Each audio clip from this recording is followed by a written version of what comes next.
A people made a promise to a she-wolf so that she could prosper their crops, but then, when they knew how to stand alone, they abandoned their promise. The story begins with Lawrence, a merchant. As he passes through a carriage checkpoint, he is told that everything is tense in place because of a pagan feast they are going to hold. While the protagonist is talking to people in the village, he looks for Chloe, his apprentice. He finds her taking out the wheat as the whole village traditionally did, being the last one to do it. According to the saying, the last one to take out the wheat would be the one to catch the harvest she-wolf. The merchant leaves, and in the middle of the night when he was planning to sleep, he realizes that among his merchandise there is a cute girl sleeping. Upon seeing her better, he realizes that she has wolf ears. Upon seeing him, she confesses to him that she is Holo, the wolf goddess of the harvest. She asks to go with him on his selling tours and he thinks about it, but asks her to prove to him who she really is. As she transforms into her true image, he falls in fear and she disappears in the middle of the forest. When he takes refuge in an inn, Chloe goes to meet him, telling him to go out together to drink liquor. She proposes to him the big business of setting up a store together, but he tells her it's risky and refuses. When Lawrence returns to his inn, he finds Holo at his bedside.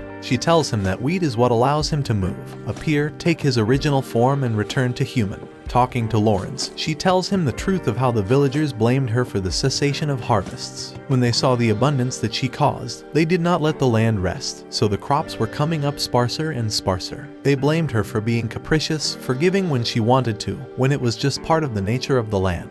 Lawrence, moved by Holo's stories, decides to go away, leaving Chloe in the village, and being accompanied by Holo, who decides to steal some of his best clothes to be able to dress. The merchant and the she-wolf arrive at a church to ask for shelter from the heavy rain. After drying off and putting on new clothes, they sit down to talk to everyone in the place. Lawrence manages to make a deal with one of the men he was talking to. After closing the deal, a novice merchant named Zelen approaches them to praise Lawrence's ability to do business. He comments to him that he has very valuable information about a change of value in a particular currency that would leave whoever knows about it with a lot of profit.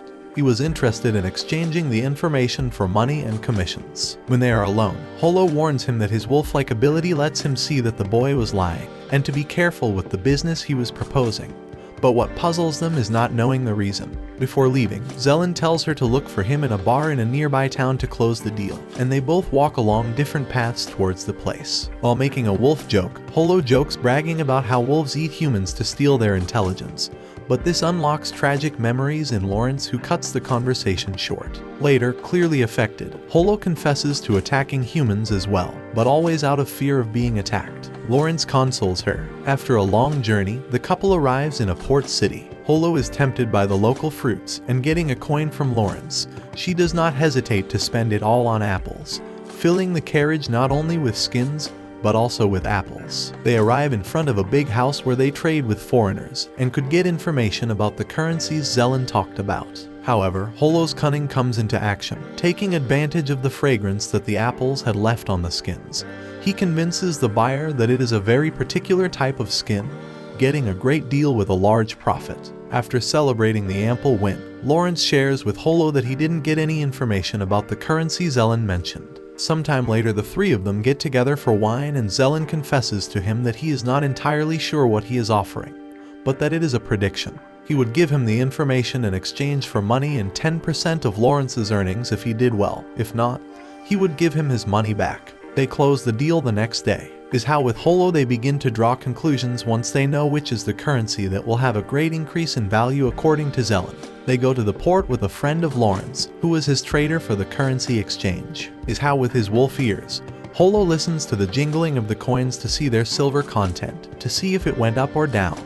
They realize that their weight in silver went down, so their value will go into devaluation, contrary to Zelen's promise. They realize that there is something else behind it, that Zelen is actually hired to make those kinds of deals with merchants, and they pay him even more for that. They meet again with Zelen, but this time being watched by the company merchant Milone, who understands what is going on and what is behind Zelen's dealings. The pair meet with company manager Milone, who accepts their proposal. He tells him that he knows who the company behind Zelen was, but also that there is some nobleman behind it all.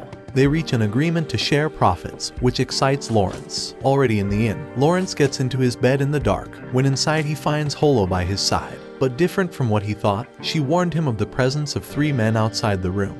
This is how they get dressed, jump out the window and flee the place, being chased by these subjects. When they arrive near the Mylone Company, they stop and hide. They were cornered. Holo states that the best idea is to separate, and that she will give herself up for him, so that Lawrence can finish closing the deal with the Mylone Company. After a hug, they say goodbye and run in opposite directions. Lawrence arrives at the company's gates and the people there shelter him and pull him aside. On the other hand, Holo is kidnapped by the Medio Company. Upon meeting with the manager of the company, they cannot understand the reason for Holo's kidnapping, as there would be no gain through it. Lawrence began to have suspicions about the reason. A servant brings a letter sent by Medio Company with haircuts of Holo's tail, and Lawrence's suspicions are confirmed. He confesses to the manager that Holo is the incarnation of the harvest goddess, and that's why she was kidnapped. Holo is locked in a room.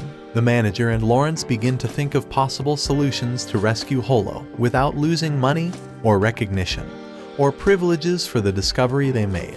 Lawrence proposes to rescue Holo and run away until the manager finishes the negotiations, so that neither party is harmed. The manager explains that he can manage to raise all the necessary coins and go to the king, but that their only enemy was always the church, in order to put an end to their plans, so they would have to avoid it. The plan is set in motion. People from the Mylone Company sketch a plan using sewers and code words to rescue Holo. Holo is reunited with Lawrence, bringing with him bags full of coins. Holo tells him that in the place where she was locked up she met Chloe, Lawrence's former apprentice. He recognized her, but at the same time, she proved to be with the Medio Company, and threatened to hand her over to the church so that the people would stop suffering according to her whims. Lawrence comforts Holo as he sees her frustration, wiping away her tears. Lawrence, before getting out of the carriage that helped them flee, gives the information of the nobleman who was behind everything to the driver, then slips away with Holo again through the sewers. As they escape through the sewers, Holo hears them begin to chase them. They hit Lawrence in the back, and although he tries to make it look and believe that he is fine, they wound him in the leg and arm. When they are cornered by the company, Chloe appears, proposing to Lawrence how to deal with Holo in exchange for benefits for his village. Lawrence refuses and is willing to fight to the death to defend Holo. Then Holo sucks the blood from Lawrence's wounds and turns into a huge, ferocious wolf that attacks everyone.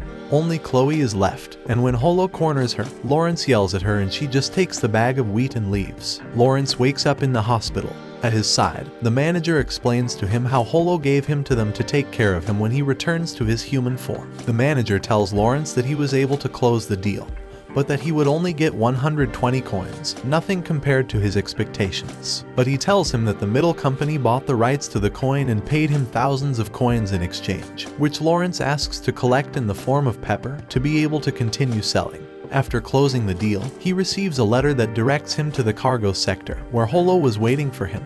They shake hands as a sign of peace and prepare for a new adventure together. After thinking about the problems that would arise if Holo was dressed like a nun but accompanied by a man, they decide to go shopping for new clothes typical of the village. They search for clothes until a garment formerly belonging to a nobleman catches Lawrence's attention, and they make a great exchange in exchange for it, and a few worn and colorless clothes. He begins to explain that he bought the ugly clothes just to be able to buy them at a better price, and now reselling them would give him a profit.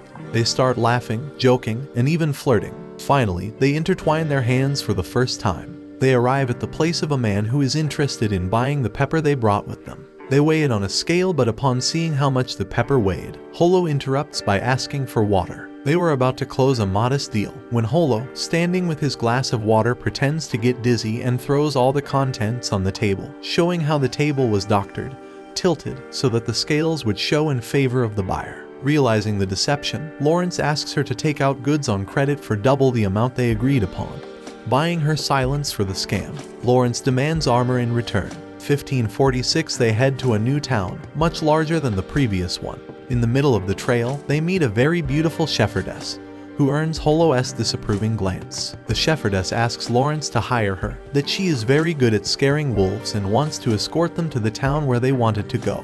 Lawrence talks to Holo about how skilled she is, and they hire her for the 2 days they would travel.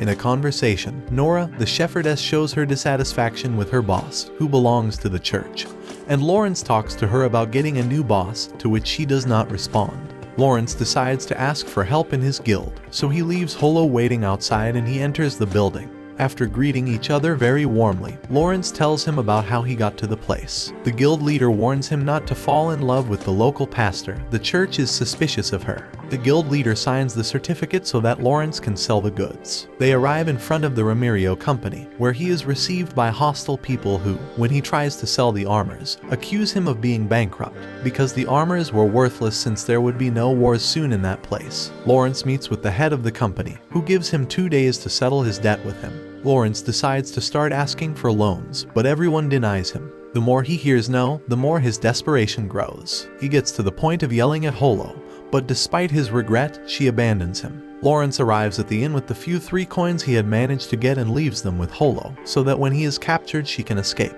But when he was leaving, the bag with coins hits him in the head, and from the window of the inn, Holo demands him to come back to her. After a long fight, apologies and laughter, they meet at a tavern where Holo confesses an illegal plan he made to get the coins. Lawrence and Holo appear in front of the boss of the company to propose them to hire the shepherdess to smuggle gold, using her great skills in order to pay their debt. The boss accepts. Holo and Lawrence meet Nora and take her to drink with them to tell them about the new job.